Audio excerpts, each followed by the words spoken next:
If there's one place that has me completely jazzed about Chardonnay right now, it has to be Oregon. I know a lot of you probably think of Pinot Noir when you think of Oregon, but in the Willamette Valley right now, there has been such a renaissance, a boom of Chardonnay, the other Burgundian varietal, and I'm so happy for it because when I visited there years ago, I just fell in love with what they were doing with Chardonnay. I think it's so spectacular.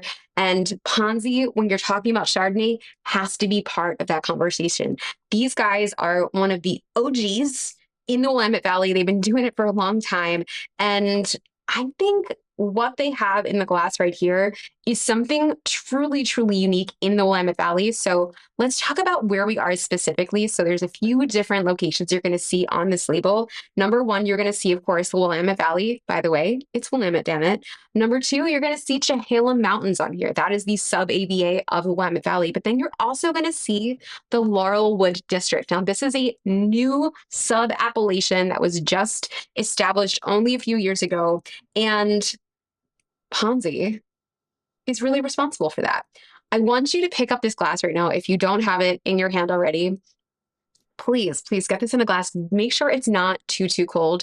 And I want you to stick your nose in here and kind of move it around a little bit. And you're going to smell all the things that we normally smell with Chardonnay, right? You're going to get those beautiful sort of yellow apples here because we're dealing with a place that can get a little bit warm, but stays relatively cool, all things considered. You're going to get a little bit of those butterscotch notes, just a tiny bit. But what I really want you to look for, and what makes, I think, this bottling so special, and what I noticed the very first time I had this specific bottle, it's herbed popcorn. There is something like herbaceous. If you've got that really delicious movie theater butter popcorn, and then you sprinkle some like herbed Provence and salts, and something just feels really lovely and green and brings out kind of that savory side.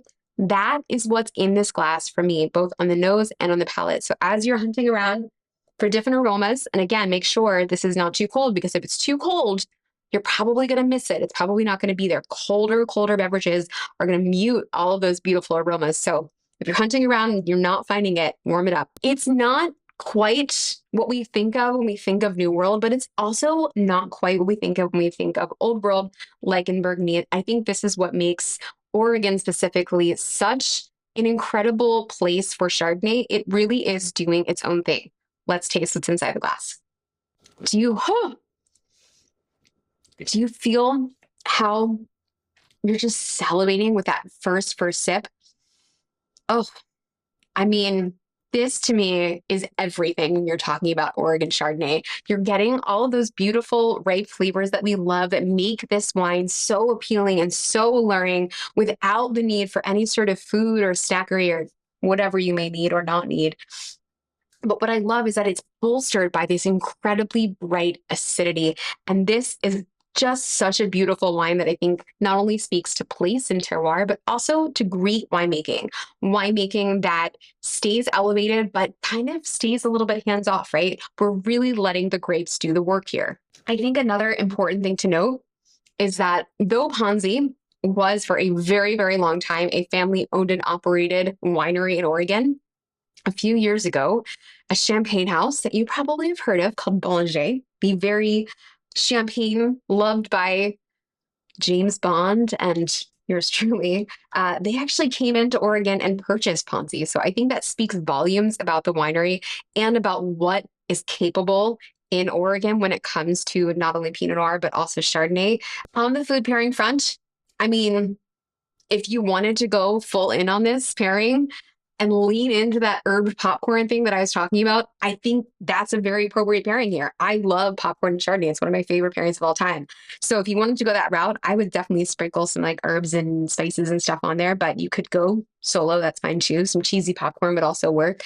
Speaking of cheese, Chardonnay and cheese, always a fan favorite. I like kind of a creamier, more unctuous cheese. So something that is a little softer, something that's on the riper side of things would be really lovely. In fact, if you're a fan of Mount Tam, that cheese that kind of gives you a little bit of column A and column B would be delightful with this. But if you wanted to go with like a full dinner, This is where I think if you're someone like me who loves getting like a rotisserie chicken and a salad, if you go to Costco, you can get the rotisserie chicken and the salad situation together. It's like the greens and the grain salad with the apple cider vinaigrette. That with a little rotisserie chicken and this Chardonnay, chef's kiss. I don't think you need much else. Honestly, I think that's kind of the perfect pairing for this, but this is a wine that doesn't need any decanting. It's good to go right out. It could be aged if you wanted it to, but is this 2022? It's 2026 right now. It's good to go. It's ready. It's lovely. It's juicy. It's perfection. And honestly, I'm going to have a hard time putting it down.